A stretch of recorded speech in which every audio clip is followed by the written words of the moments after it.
ബി.ജെ.പിയുടെ പടിവാതിൽക്കൽ വരെ എത്തി തിരിച്ചു നടന്ന നേതാവാണ് ശശി തരൂർ എം പി.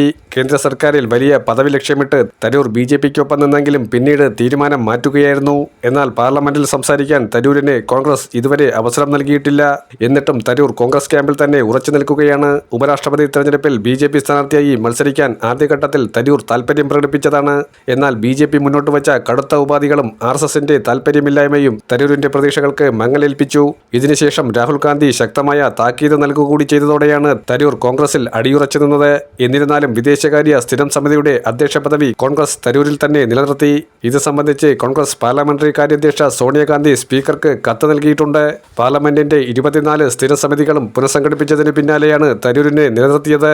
വിദേശകാര്യ സ്ഥിരം സമിതിയുടെ അധ്യക്ഷൻ ശശി തരൂർ അടക്കം എല്ലാ കമ്മിറ്റികളുടെയും തലവന്മാർ തുടരുവാനാണ് തീരുമാനിച്ചിരിക്കുന്നത്. ഓപ്പറേഷൻ സിന്ദൂർ അടക്കമുള്ള വിഷയങ്ങൾ തരൂർ കോൺഗ്രസ് നിലപാടിൽ നിന്ന് വ്യത്യസ്തമായി അഭിപ്രായ പ്രകടനം നടത്തിയെങ്കിലും അദ്ദേഹത്തെ പാർട്ടി വീണ്ടും നോമിനേറ്റ് ചെയ്യുകയായിരുന്നു. തരൂരിന് പുറമെ ദിഗ്വിജയ് സിംഗ് വിദ്യാഭ്യാസത്തിന്റെയും ചരൺജിത് സിംഗ് ചന്നി കൃഷിയുടെയും സപ്തഗിരി ഉലാഖ ഗ്രാമവികസനത്തിന്റെയും ചുമതലകളിൽ തുടരുമെന്നും കോൺഗ്രസ് അറിയിച്ചു.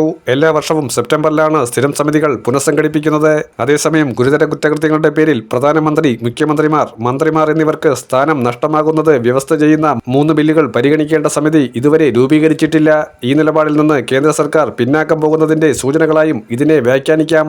ഏതായാലും ഒരു കാര്യം ഉറപ്പിക്കാം, സമീപകാലത്തുണ്ടായ വിവാദങ്ങൾ കോൺഗ്രസിനെ തളർത്തിയതിൽ തരൂരിന് മാനസികമായ വിഷമമുണ്ട്. രാഹുൽ ഗാന്ധി പോലും ഇപ്പോഴും തരൂരിനോട് അകഴ്ചയിലാണ് ഇടപെടുന്നത്. ഇതായിരിക്കാം തരൂരിനെ ഇരുത്തി ചിന്തിപ്പിച്ച ഘടകം. മുൻപ് കേന്ദ്ര സർക്കാരിനോട് എന്ത് വിഷയത്തിൽ ഇടപെടുമ്പോഴും രാഹുൽ ഗാന്ധി തരൂരിന്റെ ഉപദേശം തേടുമായിരുന്നു. എന്നാൽ ഇപ്പോൾ അങ്ങനെയല്ല. കെ.സി. വേണുഗോപാൽ അടക്കമുള്ള നേതാക്കന്മാരിൽ നിന്ന് ഉപദേശം സ്വീകരിക്കുന്ന രാഹുൽ ഗാന്ധി സഭയ്ക്കുള്ളിൽ തരൂരിനെ കണ്ട ഭാവം പോലും നടിക്കാറില്ല. ബി.ജെ.പിക്കുള്ളിൽ നിന്ന് പിന്തുണയ്ക്കണമെങ്കിൽ തരൂർ എം പി സ്ഥാനം രാജിവെക്കേണ്ടി വരും. അല്ലെങ്കിൽ വിപ്പ് നൽകുന്നത് വഴി തരൂർ എം പി സ്ഥാനത്ത് നിന്ന് അയോഗ്യനാക്കുമായിരുന്നു. ഇതോടെയാണ് ബി.ജെ.പിയിലേക്കില്ല എന്ന തീരുമാനം തരൂരിൽ നിന്നും ഉണ്ടായത്. ബി.ജെ.പിക്ക് പുറത്തുനിന്ന് പിന്തുണയ്ക്കുന്നത് വഴി കേന്ദ്ര സർക്കാരിന്റെ ഒരു പദവി തരൂർ ലക്ഷ്യമിട്ടതാണ്. അതേസമയം പാർട്ടി മെമ്പർഷിപ്പ് എടുക്കൂ, മറ്റെല്ലാം പിന്നാലെയെന്ന് തീരുമാനിക്കുകയായിരുന്നു ബി.ജെ.പി. ഇതോടെയാണ് എല്ലാം ഉപേക്ഷിക്കാമെന്ന രീതിയിലുള്ള തീരുമാനം തരൂരിൽ നിന്നും ഉണ്ടായത്. മോളെ, ഓണത്തിന് പുതിയ ഫ്രിഡ്ജ് കിട്ടിയല്ലോ, വലിയ ലക്ക. അമ്മേ, കേരളത്തിൽ ഇപ്പൊ വെറും ലക്കല്ല, നന്ദില ജിമാർട്ട് വക്കാലക്ക.